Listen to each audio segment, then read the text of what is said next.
ไปกินอยู่วิละเป็นฮะเราไปกินอยู่ห้านอาหารได้ใช่ฮะลมลักลมละยันเพชรบ่เห็นบ่ยันเพชรแล้วบัดนี้เนาะ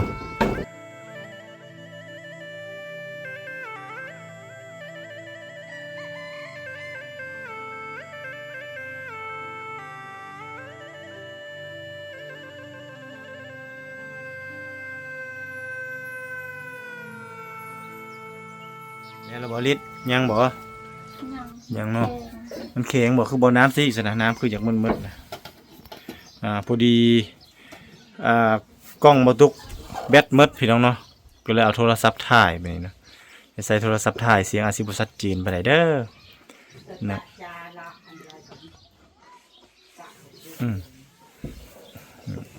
น้องสาวเพิ่นกำลังลวกเส้นนั่นข้าวปุ้นเพื่อสิตำกินพี่น้องเนาะตำกินแซ่บๆแล้วเพิ่นมาแต่เวียกแต่งานไม่เมื่อยอาหารการกินแถวนี้ก็บ่มีนะพี่น้อยครับเป็นลูกซีนเป็นหยังก็บ่มีขายบ่เขาบ่มาเนาะเอามาก็บ่ค่อยได้ขายเนาะแบบเอามาแล้วก็มันบูดมันเน่าเพราะว่าส่วนหลายชนบทส่วนหลายเขาจะหากินตามมีตามเกิดบ่ค่อยจะได้กินแบบนี้ปานใดกินข้าวแล้วตัวย่างเลยกินแล้วกินแกงหน่อไม้เฮือนนั่นเขาจะคำล่าเขาเฮือนจะโนแล้วก็มานี่โยเฮ็ดน้ำบ่ ฮ้อนป่ะเอาก็เห็นเจ้าทิมเมื่อกี้นี่ฮ้อนแน่นอนโอเค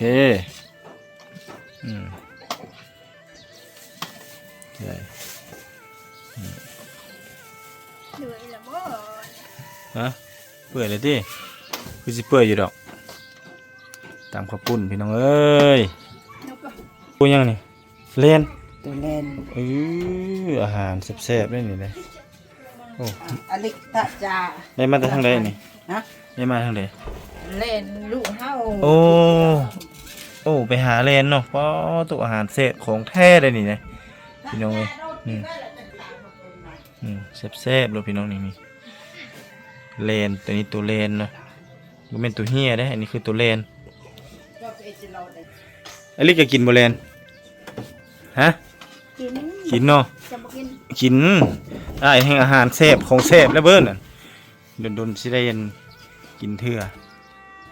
ทอกลงมิกกินบ่ตาขบุญมิกกินเนาะ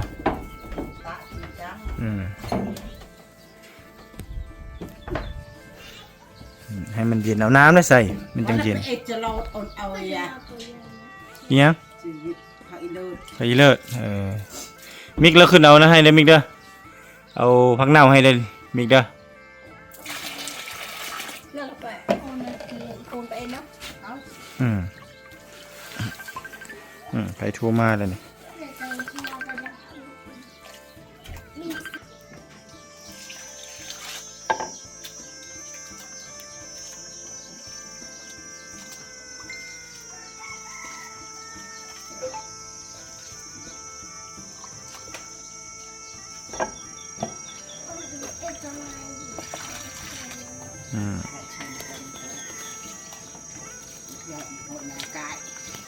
สุกอยู่ป่ะ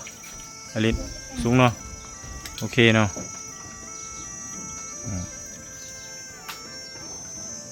ลวกเส้นข้าวปุ้นกินเป็นประจำเนาะอลิศเนาะไอ้ช่วงก็ตำข้าวปุ้นนี่แหละส่วนหลายตำข้าวปุ้นตำกุ้งตำปลาหมึกตำหอยแครงซื้อมาแล้วก็ตำอันนี้คือว่ายิ้มยากว่ะอยากกินนี่เนาะเคยกินอยู่ที่กุ้งปลาหมึกบ่เคยแต่เกิดในชีวิตบ่เคยกินเลยเคยกินขมนปลาหมึกเฮินมีแก้มมีกินบ่กินบางยืนน่ะเดินบางกินเฮิมจังข้าวเลือกกินเลือกในนั้นมีกินละหาเจ้าบ่มักปลาหมึกบ่มักเลยข้าวแห้งแต่แกงหงแห้งข้าวไผจะไปแกงปลาหมึกนี่บ่แม่นแนวก็ลวกเขาลวกน้อยเดียวก็กินเนาะมิกเนาะอลิเนาะอาจจะบ่เคยกินที่เครือปลาหมึกนั่นบ่เคยละแล้วบัดอันนั้นเด้บัดกุ้งเด้เคยกุ้งกินนะกุ้งข้าวช้อน บ่แล้วกุ้งเขาสอนจะว่ากุ้งใหญ่อยู่แล้วกุ้งตัวเขากินนั่นแหละ แม่ตัวนั้นเลย กินซินดอกซินดานั่นนี่มื้อหน้าก่อนเป็นชวนไปวิละไปกินอยู่วิละพุ่นมี FC ใจดีก่อน แล้วก็พากันไปกินอยู่วิละ บ่เป็น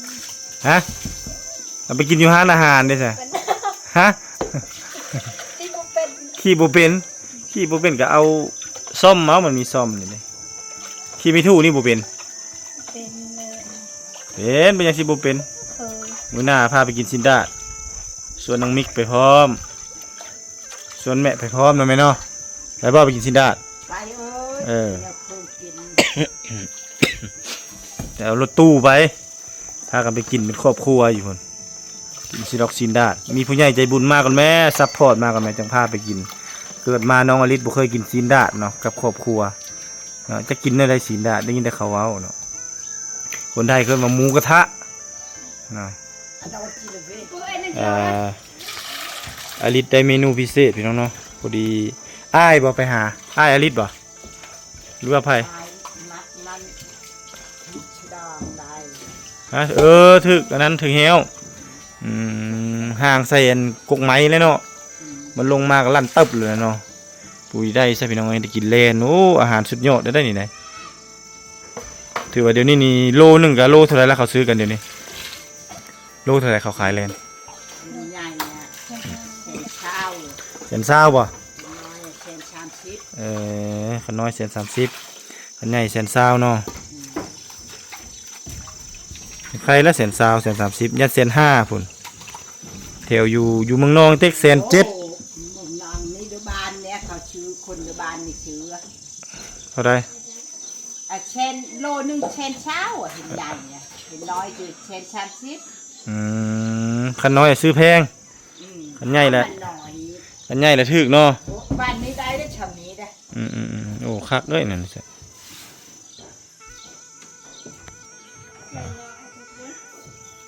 เมนูพิเศษมื้อนี้เนาะอลิศเพิ่นกำลังสิเฮ็ดเมนูแซ่บๆนี่พี่น้องเอ้ยนี่แซ่บๆอีหลีได้เมนูมื้อนี้ได้นี่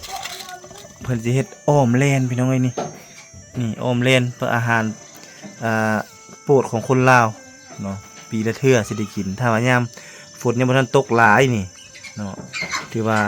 มันจะมันแล้วก็แซ่บแต่ถ้าฝนตกหลายแล้วมันลงดินแล้วมันจะบ่ค่อยแซ่บนี่เพิ่นจะใส่ใบส้มพี่น้องนี่ใบส้มนั่นก็คือใบมะขามอลิศเนี่ยเฮ็ดอยู่เฮ็ดกินเป็นเมิดเก่งพี่น้องเอ้ยน้องสาวคนนี้เนาะถือว่าอันดับหนึ่งเลยแหละเขาเรื่องเฮ็ดกินเนาะ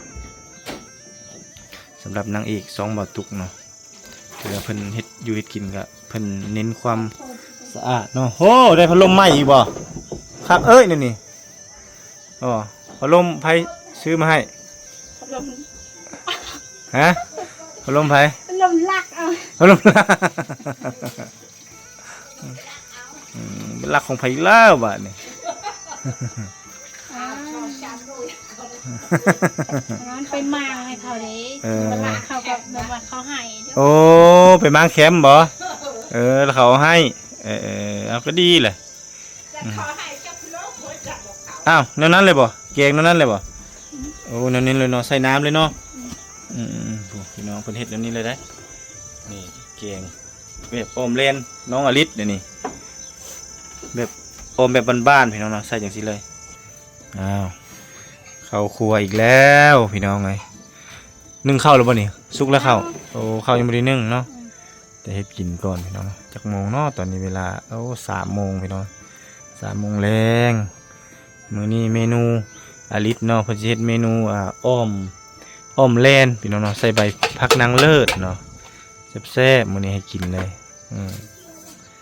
มื้อนี้อลิศมาในลุคนุ่งโซ่งเนาะมื้อนี้เนาะโซ่งขัดเข้า เปลี่ยนลุคเปลี่ยนสไตล์เนาะแต่ก่อนเพิ่นนุ่งสิ้นตลอดเอาให้มาเบิ่งสไตล์หนึงของเพิ่นอีกเนาะในการอยู่บ้านเนาะก็สิประมาณนี้น้องสาวคนงามเฮ็ดกินสู้อ้ายกินมื้อนี้บ่ตุกลุยเดียวมื้อนี้เนาะมาคนเดียวเนาะทีมงานก็ถือว่าติดภารกิจผู้สิไปสมุยแน่แยกย้ายกันไปพี่น้องเอ้ยมื้อนี้อลิศมาหาอลิศคนเดียวมื้อนี้บ่เกี่ยวกับไผมื้อนี้เนาะ มาคนเดียวเดียวเลย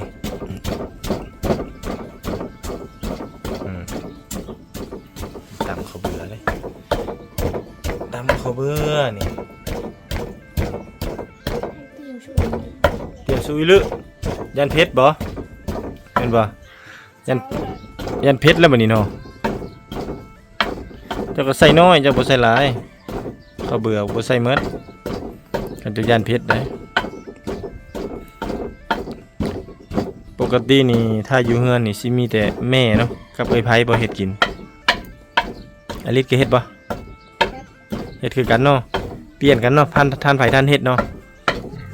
บ่ได้นิ่งก็ได้พี่น้อยท่านไผท่านเฮ็ดคือไผเพิ่นก็จะเฮ็ดใดน้ำใดในเนาะอลิศมาเพิ่นก็เฮ็ดเวียกของเพิ่นปัดเฮือนกวาดซานนี่แหละเขาเอิ้นว่าคนสามัคคีโอ้ตำใส่เอาเนาะหอมบ่เอาตำใส่นี่หอมบ่อีเลิศเนาะ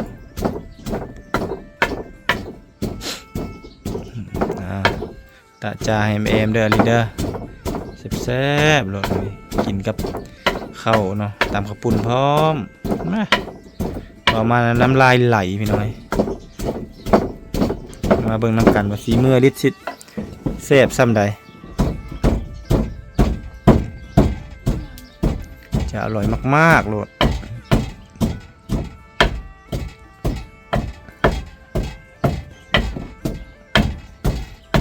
โอ้ยิ้มมีแห้งงามพี่น้อย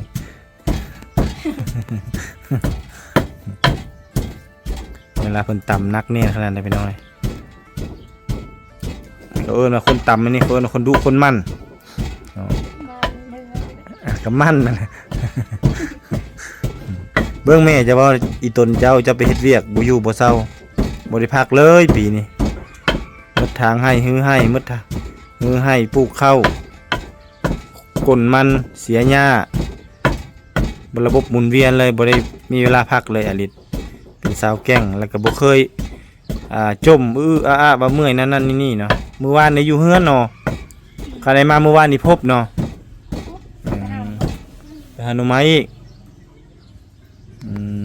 เสียดายเนาะอันมาวานนี่แหละพอดีเลย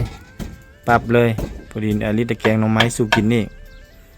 โอ้มันโคตรในนี้เนาะมันจึงแตกเนาะปอกเมื่อวานนี่บ่โอ้ยตอนเที่ยงเขายังอยู่นั่นอยู่ตอนเที่ยงแล้วเขายังอยู่บ้านนี่นะ2 โมงเขาออกแต่เมืองนองนะมาฮอดพี่พอดี6 โมงครึ่ง6 โมงแรงค่ำแล้วก็เลยบ่ได้โทรเสร็จแล้วเมื่อคืนนี่เสร็จหาน้องสาวกันน้องสาวบ่ตอบอ่านบ่ตอบพี่น้องเอ้ยยิ้มคันว่าน่ะยิ้มพี่น้องเอ้ยความจริงเด้มาฮอดเสร็จหาบ่ตอบ8 โมงเสร็จหาประมาณนี้แหละเดี๋ยวสิโทรบ่ได้โทรเนาะลองเสร็จเบิ่งบ่แล้ว8 โมงกลางคืนมาอยู่เฮือนแล้วสงสัยเพิ่นบ่ว่างเพิ่นเลยบ่ตอบจะเลยฟดแล้วบ่เนี่ยกุยใส่บ่เบิ่งมันนอนสั่นเจ้าคือบ่โจงซั่นนี่จองมันจองโฟกัสโจงขาดแล้วโอ้ยเนาะอันโจงนี่ก็เนาะเอาลืมอีกแล้วมาสุดหน้าอีกป่อตัวเสียงจุดมันแห้ง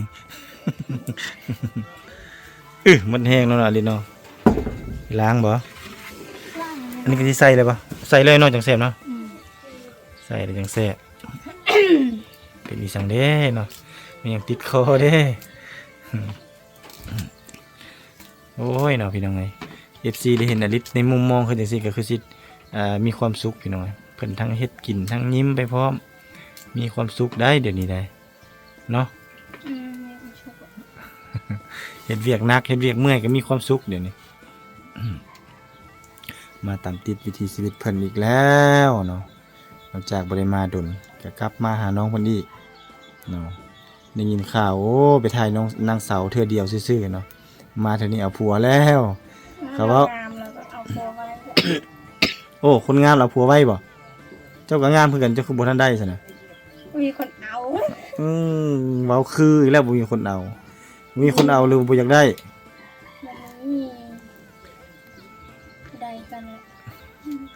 แม่นบ่ ไปทำการ ทั้งเว้าทั้งคันแค้วพร้อมอีหยัง มีไผต้องการว่าไผสิว่าบ่มีต้องการเนาะมีเบิดเลยคลิปเจ้าบ่เบิ่งบ่อยู่ในอัน Facebook นั่นในเพจได้เอาลงนั่นคนเบิ่งเป็น2 ล้านวิวล้านวิวเขาเบิ่ง เขาเบิ่งคลิปเจ้านั่นไอลิฟอยากมีแฟนแล้วอยากมีพร้อมเปิดใจอยากมีผัวว่ะเขาเบิ่งหลายๆเลย เป็นยุทธแต่ เห็นบ่ เปิดอะไรบ่ความจริงบ่ นะคะทรงหูมาอัพได้บ่นานเลยคืออันนั้นตัวสั้นๆ คือไม่ได้อาบน้ คือคนบ่ได้อาบน้ำเลย ำแม่นคือเอาอันนั้นทุบใส่นั้นชันไม่ค่อยหัว แล้วบอกว่าฮับได้บ่ฮับได้บ่ได้นุ่งทรงมั้ยบ่แม่อันนี้นุ่งเชื่อเลยอะเอาแพรมันนี่แพรคือบริชักเกิดตาฮับได้บ่ค่อยหัวเลยเราอาย เราโทรมาบ่ โทรมาแล้วมาส่งพวกว่าฮับได้บ่อายเป็นทหารเนี่ย เราอยากได้บ่ส่งพวกติววิว อ้ายบ่ได้อาบน้ำเดือนหนึงได้สิวะ ด่าคือน่าคืออึ้งนี่ อันนี้ก็คือยิ้มเลยแควบ่มี บ่มีแค้ว บ่มีหน่วยเดียว มีอันเดียว มีแค้วเล่มเดียวโอ้แสดงว่าเท่าแห้งแล้วซะเนาะ บ่ได้เท่าหรอกว่ากินขนมแล้วมันออก เป็นแค้วแมง อืม แล้วแค้วร่อนหมดเวลายิ้มเลยเห็นแค้วเล่มเดียว เอาไปอดยาไอคอเลย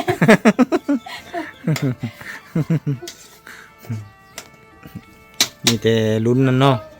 มีแต่ลุ้นแบบนั้นเนาะสัตว์เสร็จมาหาเนาะ ก็มีอยู่วัยรุ่นกับบืดแถวทางหลวงพระบางแถวทางเหนือก็เซตมาอ้ายก็หลายเนาะอยากกันได้เฟซได้เบอร์น้องอลิศถือว่าคนสนใจหลายอลิศได้ให้ความสนใจนี่หลาย นี่แต่ว่าเอาเอง FC หนาแน่นแต่เจ้าเองเนาะ ลมไปแล้วก็มัดแต่ลมไปไม่ได้ลมโดนไปแล้วก็ เบื่อเอง เบื่อ เป็นได้คือเบื่อ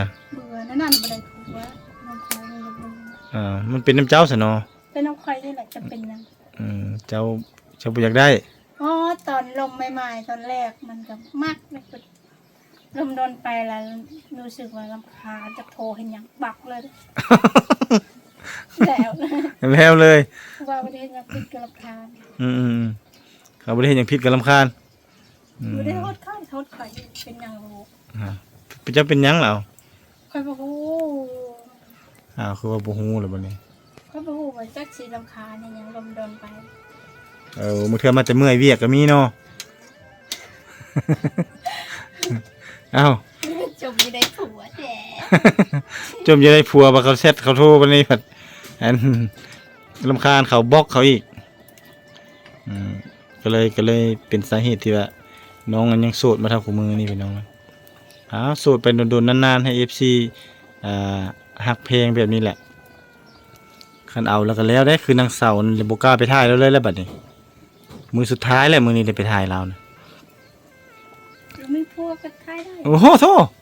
พอดีแล้วผัวพอดีแล้วพิษกับผัวเราอีกแล้วใช่สินั่นคันสมมุติเจ้ามีผัวได้สายอ้ายไปถ่ายได้บ่ ทายได้ ได้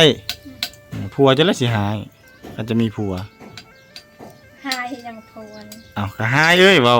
ให้ผู้ชายผู้อื่นไปถ่ายคลิป ทายชื่อๆประเทศยัง อ้าวก็ถ่ายซื่อๆแล้วแต่ว่าบางเทื่อเขาหึงเนาะ หึงแม่หึง บางเทื่อลมเว้ากันเลยเว้าโยกเว้านั่นนี่ได้ซะมันนี่เขาเห็นเขาก็ว่าเขาลมกันบ่นั่นนี่ไง อะไรหึงแม่ อืม แนวหึง ไม่ต้องหึงเนาะคันว่าคบกับบริษต้องหับให้ได้เนาะลิเนาะ เนี่ย นี่ต้องใจง่ายเนาะ